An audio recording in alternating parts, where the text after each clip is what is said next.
Welcome to my channel cook with us. कैसे हैं आप सब लोग? उम्मीद करती हूँ कि खैरियत से होंगे।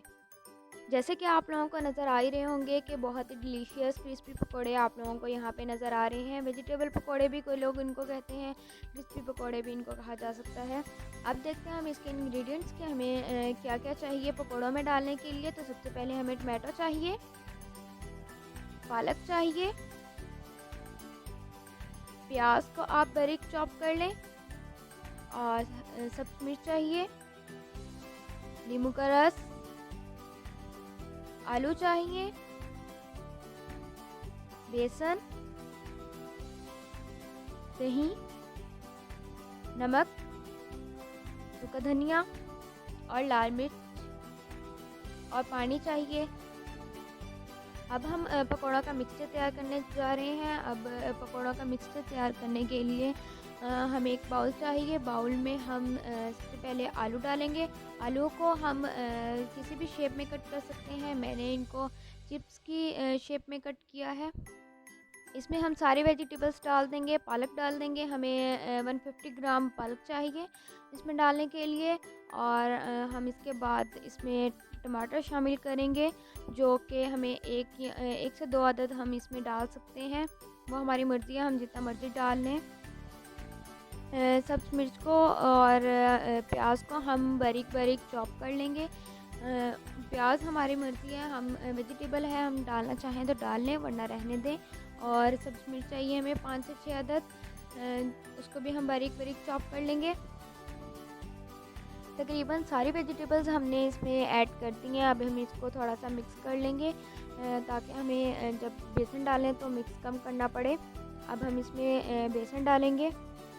बेसन हम पाव ले लें एक, और बाकी आप देख लें कि अगर हमें ज़्यादा चाहिए हो तो हम थोड़ा सा ज़्यादा डाल सकते हैं। वो हमारे मिक्सचर पे है, हम कितना मिक्सचर तैयार करना चाहते हैं। इसके बाद इसमें हम योगर्ट ऐड करेंगे। 5 से 6 टेबलस्पून डाल लें ताकि इससे हमारे पकोड़े क्रिस्पी और ज़रा नरम बनेंगे। और इसमें हम लेमन ऐड करेंगे। लेमन ज़्यादा खट्टा महसूस हमें नहीं होता पकोड़ों में, लेकिन इसका टेस्ट अच्छा आता है। अब हम इसमें मसाले ऐड करेंगे। मसालों में हम नमक 2 से 3 टेबलस्पून डालेंगे। वो हम देख सकते हैं, अगर आपको कम लगे तो आप और ऐड कर लें। रेड चिली डालेंगे और इसमें हम सूखा धनिया डालेंगे। सूखे धनिया का टेस्ट पकौड़ों में बहुत मज़े का आता है। सारे मसाले और वेजिटेबल्स हमने मिक्सचर में ऐड कर दिए हैं। इसके बाद हम इसको अच्छी तरह मिक्स करेंगे ताकि हमारा जो बेसन है वो कहीं से सूखा ना रह जाए। हम उसको अच्छी तरह पानी डाल के और अपना जो मिक्सचर है वो अच्छा सा मिक्सचर बना लेंगे। पानी ज़रा कम ऐड करें क्योंकि इसको हमने रखना है थोड़ी देर के लिए, 2-3 घंटों के लिए रखेंगे। तो जो आलू हैं वो खुद ही पानी छोड़ देते हैं, तो फिर इसलिए हम पानी अभी कम ऐड करेंगे। बाद में जब फ्राई करने का टाइम आएगा तब हम देख लेंगे, अगर हमें ज़रूरत होगी तो हम और डालेंगे।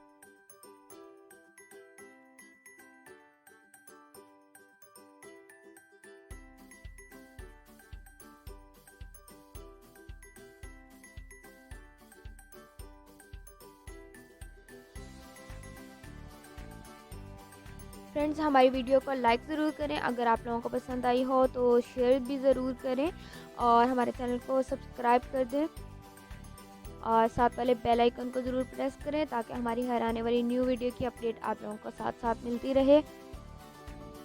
कमेंट सेक्शन में हमें ज़रूर बताएं कि आप लोगों को किस तरह का खाना जो है वो सीखना है। हम इंशाल्लाह आप लोगों के लिए वो वीडियो ज़रूर बनाएंगे, वो खाना ज़रूर बना के दिखाएंगे। कमेंट सेक्शन में हमें ये भी ज़रूर बताएं कि आप लोगों को आज की वीडियो कैसी लगी।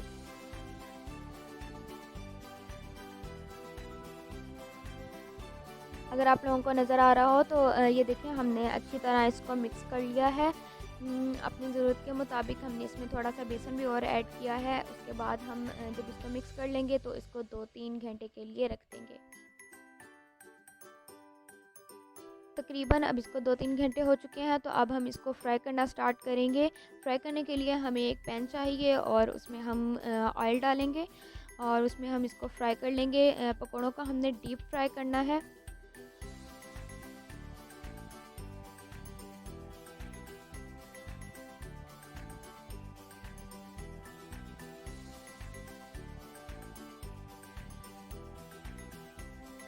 ये देखिए पकौड़ों का बहुत अच्छा कलर आ चुका है। आपने इसको गोल्डन सा कलर कर लेना है इसका, और उसके बाद हम इसको निकालेंगे।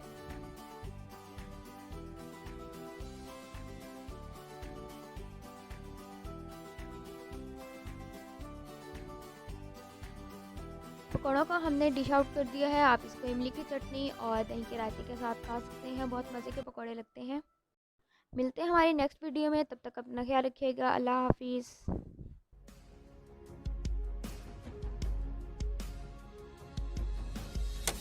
Hi. Subscribe to my channel if you love cooking. And also press the bell icon so you can get latest videos notifications for free. Thank you.